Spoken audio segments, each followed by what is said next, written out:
Zionism is equated to racism and is equated to the devil's work in America. And the queer community has bought into that wholeheartedly. And because of that, it's been a very isolating experience. I have a friend in New York who said to me, like, she was telling me about queer happenings in New York. And she's like, oh, Miriam, you can't go to the regular Sunday party in New York City that happens. And I was like, why not? And she said, because you'd have to hide your Jewish identity. And I know you're not going to do that. And she's like, unless you're willing to do that, unless you're willing to like not talk about your Jewish identity, not talk about your family in Israel or whatever it is, then you cannot go because they will attack you. They will harass you. So they're explicitly telling you that you have to hide not your Zionist beliefs, which are anyway being warped and weaponized, but you have to hide your Jewish identity. Zionist is a colloquial term to me to describe what is a Jew. And the reason I say that wholeheartedly is because if you look at the statistics, majority, over 70% of Jewish people identify as Zionist. So when you are saying Zionist, you are most likely saying Jew. That's what the data shows. And so they aren't saying Jew, but they are, and that's what it is. And so if I would mention my Jewish identity, then I would have to quickly denounce my Zionism, to show that I'm a part of that small bracket that isn't a Zionist Jew, because that's the minority of Jews. That's not most people. And so I'd have to denounce my Zionism, which I would not do. And it comes together. And that's why, I wrote an article in the Jerusalem Post recently, and I said that in order for a Jew to be able to exist in the queer community, they have to put their Jewish identity back in the closet. And I didn't say there's Zionist identity because in order to be a part of the queer community, you have to you have to denounce your Jewish identity. You have to denounce your connection to Israel in order to be accepted.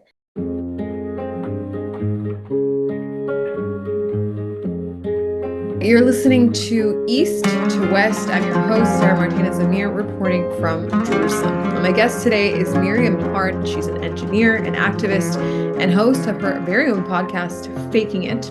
Now, many of you may also recognize her from the hit Netflix series, My Unorthodox Life, where she shares her journey from a strict religious ultra-Orthodox Jewish upbringing to becoming a fearless voice for freedom, identity, and personal agency.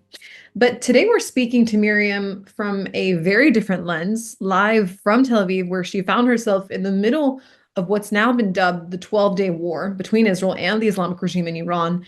Miriam originally traveled to Israel to celebrate Pride, but instead was met with air raid sirens, missile strikes, and daily dashes to bomb shelters. We'll talk about what it's like to go from Pride to a war zone, the international reactions she's received, and the disturbing rise of anti-Semitism, especially in progressive and queer spaces that claim to champion inclusivity. Miriam, thank you so much for joining me today. Thank you for having me. I'm so excited to be here. So you came to Israel to celebrate Pride, but instead, as we mentioned, you unfortunately got the Israeli starter pack running to bomb shelters multiple times a day. What was that experience like for you emotionally, mentally? I mean, it was crazy. I was already supposed to be out of Israel by now. My flight got canceled very quickly. And I really came just a few days before the war broke out. I came for Pride. It was a last minute decision to come. I booked my flight 2 days before coming out here. And I mean, it's part of the culture, I would say, of what it means to be Israeli, that sometimes you plan to have fun and you end up having to run to a bomb shelter. That's why the whole infrastructure of this country is built with mamads in people's homes, with bomb shelters in people's homes, and it's built for this because this happens. And so I think knowing that, I kind of just jumped in. I was like, okay, this is our reality. Let's face it, and accepted that this is the situation we're in. I have to say you're so much calmer than most people in this situation. It's really fascinating to see, but I'm curious to hear what surprised you the most about experiencing war in Israel that you perhaps didn't know or didn't understand from abroad. I mean, I would definitely say that because this war is more serious, like these are ballistic missiles, hundreds of them being fired from Iran to Israel. My family and friends internationally are very concerned about my safety, as they should be. But being in Israel, you definitely don't feel it as much. Like I have to say, at least I feel very lucky that I haven't felt it as much. And of course, there's been loud booms where the door of the mamad shook right open, and like things like that. And just a 10-minute walk away, there's a house that was blown up completely, apartments that were destroyed, a coffee shop that I went to that I drank a day before don't no longer exists. So what surprised me the most, I would say, is the resilience of the people. Like that's, I know this resilience. I've seen it before since October 7th, but time and time again, it's proven over and over that no matter what's coming our way, ballistic missiles, people are dying. It's not a good situation at all. But despite all of that, the ability to still be happy, resilient, positive, and continue to live life, is just to me like I don't have words to explain just the culture that is Israeli culture. It's just something so incredible that I really feel lucky to be here right now and to be able to experience it because it teaches you appreciation and gratitude that I don't get in America. I don't get that gratitude. I don't get that appreciation for life. I don't get that, skin that Israelis have, that just thick skin of like, yeah, we might die today, but we're still going to continue to be good and kind and continue living and continue whatever it is that we're working on. We're not going to stop life ever. And I think that's why this country exists the way that it does. And this war proved nothing different than that value system that Israelis hold. What reactions did you get from friends or some of your followers abroad who were watching your experience unfold in real time? I was a little surprised when I shouldn't be surprised by the amount of hate that I received this past week. I mean, I always post about Israel and Hamas and Iran, and I always get the usual hate. But the fact that this time the bombs were, some of them were landing, and the Israeli defense system is over 90% accurate. It's stopping so many of them, but some are landing. And the fact that they are, and I'm posting that they're landing, made people very happy. And so that was new content for haters to hate. And yeah, it was surprising. I mean, I lost a couple thousand followers just by posting for Israel and talking about Iran and the Iranian people and how their regime is different than the Iranian people. Um, and just by sharing that narrative and sharing what's happening here, people, unfortunately, I received a lot of anti-Semitism, a lot of hate, and not just like free Palestine content, but like go back to Poland, go back to the oven, you Jews deserve this, like stuff like that.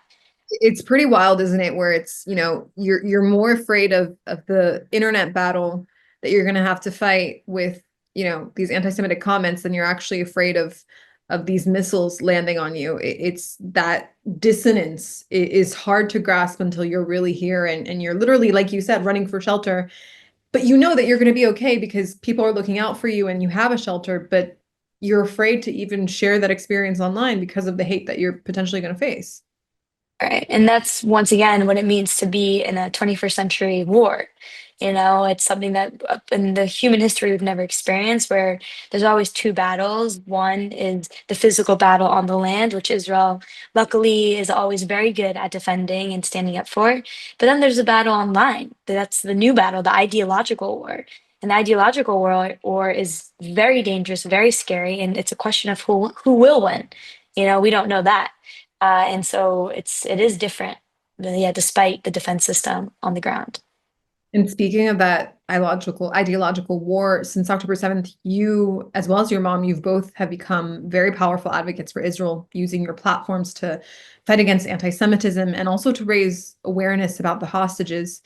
What motivates you to speak out so publicly? And it comes at a cost, right? Mhm.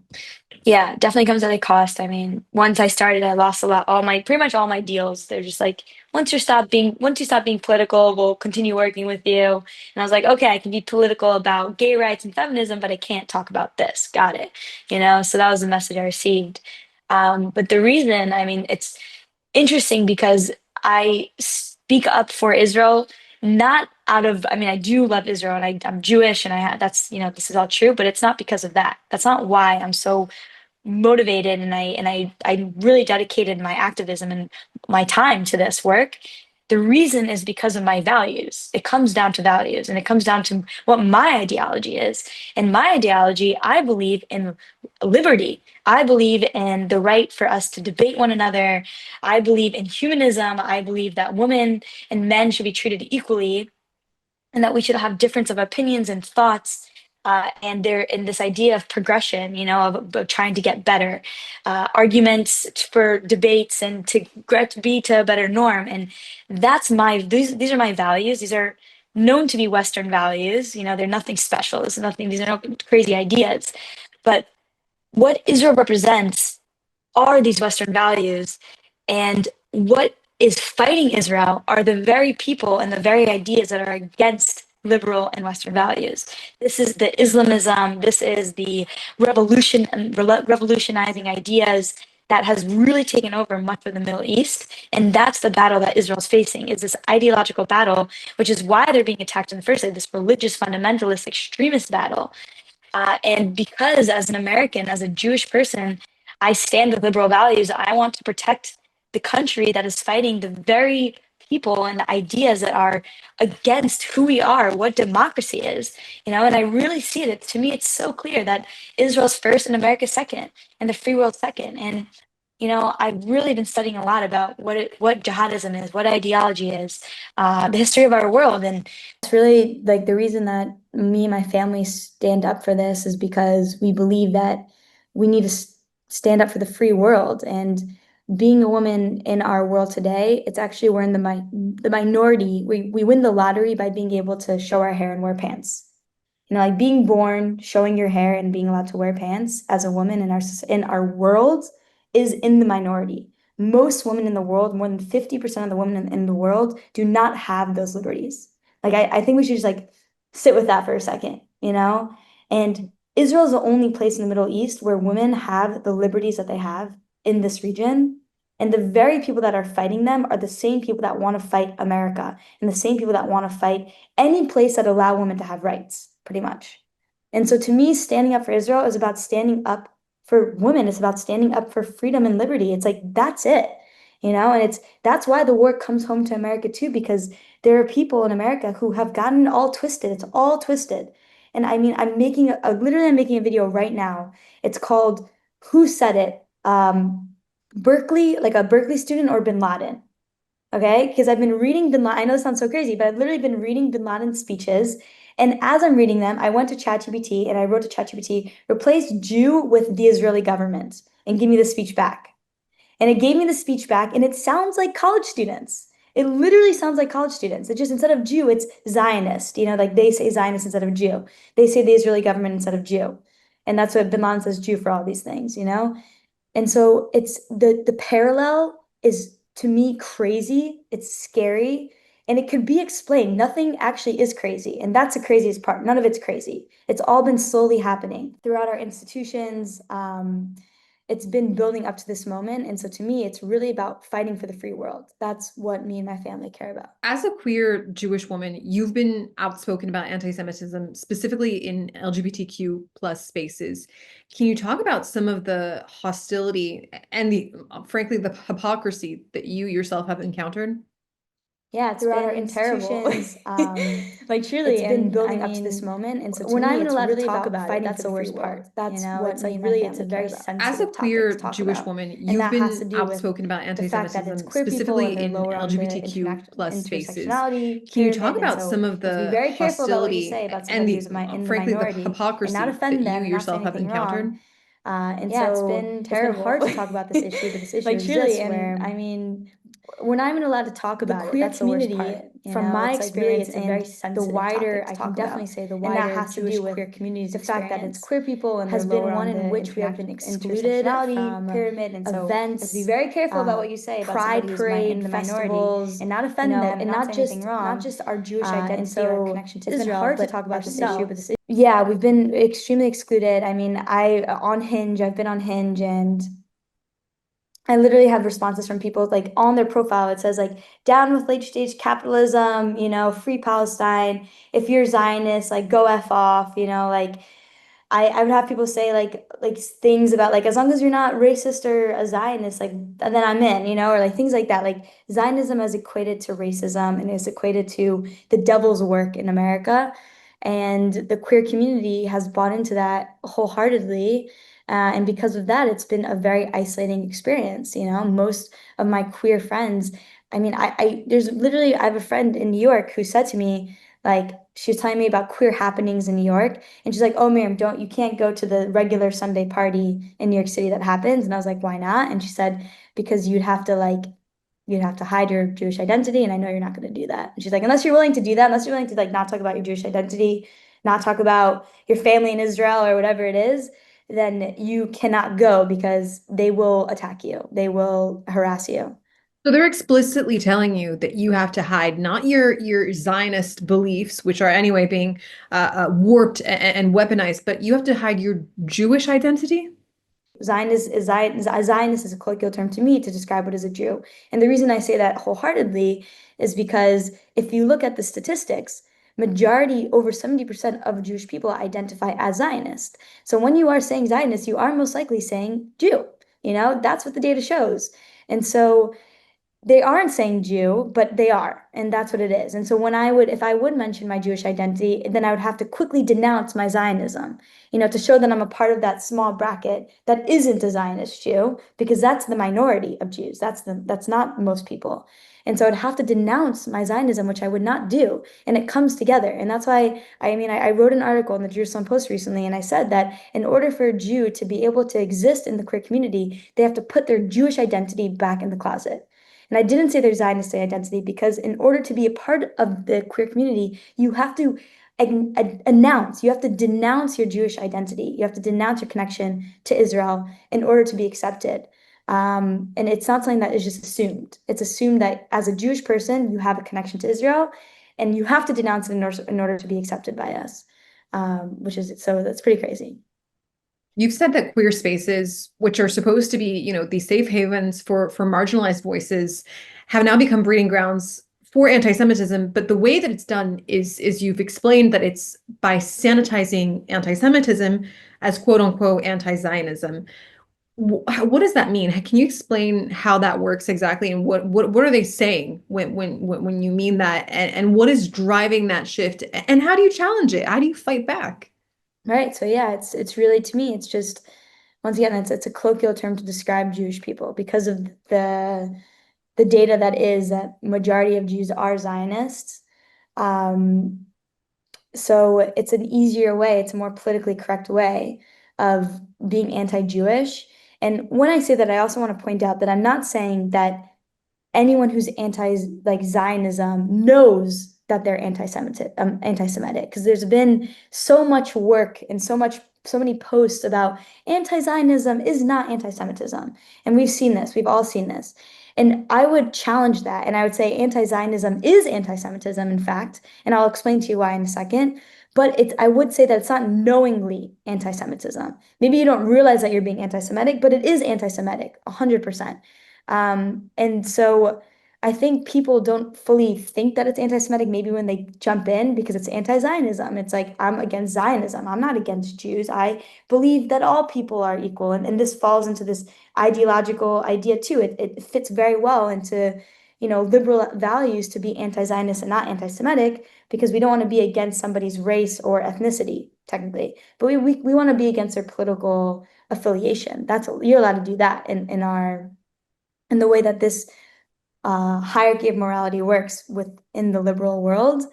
But unfortunately, Zionism, and most people don't know this, was created as a political movement to have Jewish self-determination in the land of Israel, in the land of formerly Palestine, formerly Judea, the Judean Empire, the Judean Kingdom. Um, and what people don't realize is that when you're anti-Zionism, you're saying that that shouldn't exist. And by saying that this Jewish state shouldn't exist, it means that it should be, eradicated, that the surrounding territory should take it over. All these surrounding territories have announced that they want a genocide of the Jewish people again. So they don't realize that that's what they're standing for when they're anti-Zionist. And that's why I'm saying that anti-Zionism is anti-Semitism, because it's standing up for the demise of Israel, but maybe not intentionally. But the fact on the ground is that Jews are being excluded. And so we have to acknowledge all of that. It's very complex, I'd say. And speaking of that complexity, we touched upon it last time that we spoke, but you mentioned the key mistake here that these, so-called woke activists are making when they're pairing Jewish people to white people. And I think that it's very important to make that distinction. Can you explain a little bit for our viewers who aren't necessarily Jewish, who might be making that mistake as well? The liberal world in America, or not even just the liberal world, just the zeitgeist. I'd say this, the general zeitgeist, the media, what we see, the common, what social media says, is that there's a certain hierarchy of morality. In the 90s, there was a professor, Kimberly Crenshaw, who she coined the term intersectionality. And it was a term that was used it was really incredible. Honestly, this was a big deal for critical race theory to understand, you know, uh, the different hierarchies of, or let's say identities of discrimination that somebody experiences. And a really good example of that, I can use myself as an example. My identities are Jewish, queer, and I'm a woman. So these are three different identities that face some sort of discrimination at different times. Sometimes, let's say, as a queer person, somebody might say something homophobic to me. As a woman, somebody might say something sexist to me. And as a Jew, somebody might say something anti-Semitic to me, right? Intersectionality is about being able to acknowledge that people have different layers of discrimination that are faced on them and how to properly understand that. It was a tool in academia to really just understand the different kinds of discrimination that one person can face based on their different identities. So it's actually really cool. And like this person did an incredible job by coining a term for that. But then it was kind of turned into different things over time. And so what was it turned into? Well, to further understand different discriminations, there was a hierarchy that was created of levels of discrimination and levels of oppression. And so on the top of this pyramid, the least oppressed, that's the pyramid, least oppressed to most oppressed. So on the top of the pyramid, you pretty much have, the highest socioeconomic status, the most privileged gender and race. And what's that? A rich white man. That's the top of the pyramid, a rich white man. And what's at the lowest of the pyramid? A immigrant, first generation, poor, like low socioeconomic status, black colored, like POC person. That's kind of at the lowest. The darker your skin, the lower you are because of like colorism and ideas like that.